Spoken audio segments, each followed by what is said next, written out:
क्या आपने कभी सोचा है कि जो ऐप्स और सॉफ्टवेयर्स आप यूज़ करते हैं वो कैसे बनते हैं? कहीं किसी कंपनी के सीक्रेट लैब में कुछ लोग मिलकर उन्हें बनाते हैं या फिर दुनिया के हज़ारों प्रोग्रामर्स एक साथ मिलकर उसे डेवलप करते हैं? आज हम बात करेंगे इसी से जुड़े हुए दो अलग मॉडल्स की, ओपन सोर्स और क्लोज सोर्स। पर पहले एक छोटा सा क्विज। क्या आप इन पॉपुलर ऐप्स और सॉफ्टवेयर्स को पहचान सकते हैं? बताइए, इनमें से कौन सा ओपन सोर्स है और कौन सा क्लोज सोर्स? आप सोचिए, जवाब आगे देता हूँ। आपने इन दोनों टर्म्स को न्यूज़ में या किसी नए ऐप या मॉडल के लॉन्च पे कभी ना कभी ज़रूर सुना होगा, पर उतना समझा नहीं होगा कि ये क्या है, क्यों है, कैसे काम करते हैं। तो आइए समझते हैं इन दोनों में फ़र्क क्या है और कोई भी कंपनी एक को दूसरे के ऊपर क्यों चुनती है। हेलो, मैं हूँ विक्रम सिंह चंदेल, आपका अपना एनालिटिक्स गुरु।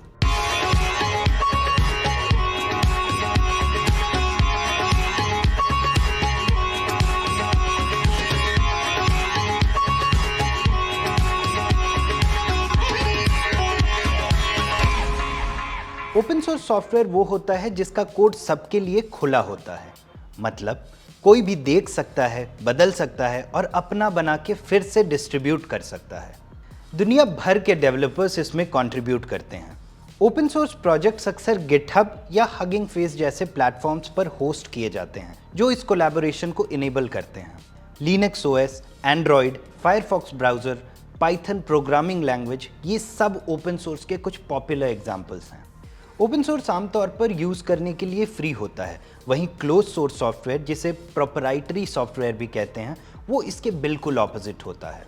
इसका कोड सिर्फ उसके क्रिएटर या कंपनी के पास होता है। आप इसे यूज़ तो कर सकते हो, लेकिन उसके कोड को देख या बदल नहीं सकते, क्योंकि वो प्राइवेटली ओन्ड और कंट्रोल्ड होता है, जैसे कि माइक्रोसॉफ्ट ऑफिस या एडोबी फोटोशॉप। यहाँ सोर्स कोड सीक्रेट होता है और सिर्फ ओरिजिनल ऑथर्स ही सोर्स कोड को एक्सेस और मॉडिफाई कर सकते हैं।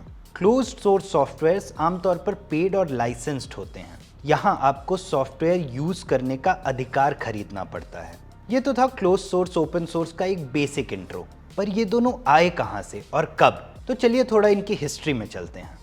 1983 में रिचर्ड स्टॉलमैन ने GNU प्रोजेक्ट शुरू किया, एक फ्री यूनिक्स लाइक ओएस बनाने के लिए।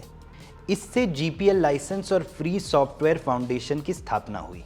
1991 में लाइनस टॉरवल्ड्स ने लिनक्स कर्नल को GPL लाइसेंस के तहत रिलीज किया, जो लिनक्स ऑपरेटिंग सिस्टम का आधार बना।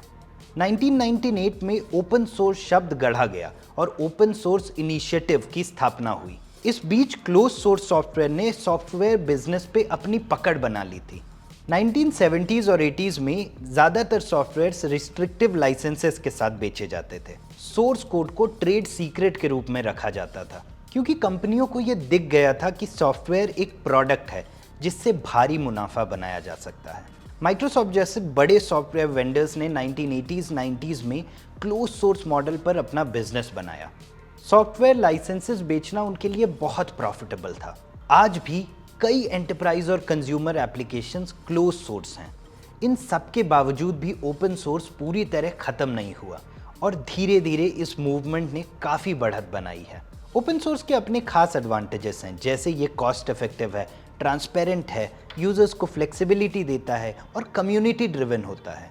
यहाँ आप किसी एक वेंडर या कंपनी पे डिपेंडेंट नहीं रहते। वहीं क्लोज सोर्स के भी अपने फ़ायदे हैं, जैसे एक यूज़र पर्सपेक्टिव से ये ज़्यादा पॉलिश्ड और यूज़र फ्रेंडली होता है, क्योंकि ये एवरेज कंज्यूमर को ध्यान में रखकर बनाया जाता है। यहाँ किसी भी चीज़ की जिम्मेदारी लेने के लिए कोई एक कंपनी होती है, जो आपको सपोर्ट भी प्रोवाइड करती है, जिसकी वजह से ओवरऑल एक्सपीरियंस काफ़ी कंसिस्टेंट और स्टेबल होता है। कंपनीज प्रोप्राइटरी एडवांटेजेस की वजह से ज़्यादा बेहतर प्रोडक्ट डेवलप करती हैं। तो इन दोनों मॉडल्स में पैसा कैसे बनता है और कंपनीज एक मॉडल को दूसरे के ऊपर क्यों चुनती हैं?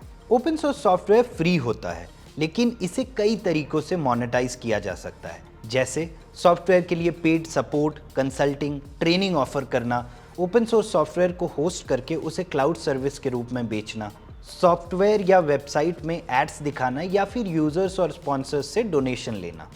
और क्लोज सोर्स में तो पैसा ही पैसा है, जैसे लाइसेंस बेच के, मंथली या एनुअल सब्सक्रिप्शंस ऑफर करके, पेड अपग्रेड्स ऑफर करके नए वर्जन्स के लिए चार्ज लेना या फिर एड-ऑन्स बेचना, जैसे कि सॉफ्टवेयर के एडिशनल फीचर्स या प्लगइन्स।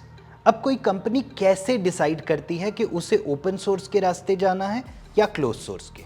ये कई फैक्टर्स पे डिपेंड करता है, जैसे बिजनेस स्ट्रैटेजी, टारगेट यूजर्स, कोई कंपनी ओपननेस और फ्लेक्सिबिलिटी वैल्यू करती है, या यूजर एक्सपीरियंस, जैसे उदाहरण के तौर पे एंड्रॉयड और iOS। फिर आता है मोनेटाइजेशन अप्रोच, कंपनी में सॉफ्टवेयर को बेचना शामिल है या वो इसे किसी और तरीके से मोनेटाइज करना चाहते हैं।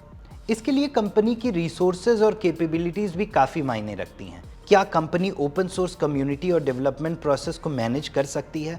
लास्ट में फिलॉसफी और कल्चर भी इस डिसीजन में बड़ा रोल प्ले करते हैं। कई कंपनीज तो स्ट्रेटेजिक तौर पे ओपन और क्लोज सोर्स दोनों का हाइब्रिड अप्रोच अपनाती हैं, जैसे कि गूगल। एक दिलचस्प एग्जाम्पल है OpenAI का GPT-4 और मेटा का llama 3।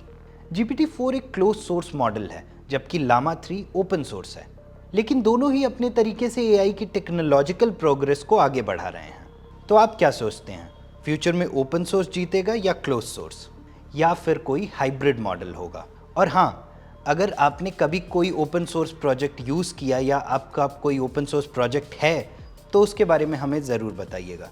अगर आपको ये वीडियो पसंद आई तो लाइक करके बताइए और अपने फैमिली और फ्रेंड्स के साथ शेयर भी कीजिए। और अगर आप नए हैं तो चैनल को सब्सक्राइब ज़रूर कीजिएगा, ताकि ऐसी और इन्फॉर्मेटिव वीडियोज़ आप तक पहुँचती रहें। चलिए मिलते हैं अब अगली वीडियो में, तब तक के लिए मस्त रहिए, सीखते सिखाते रहिए।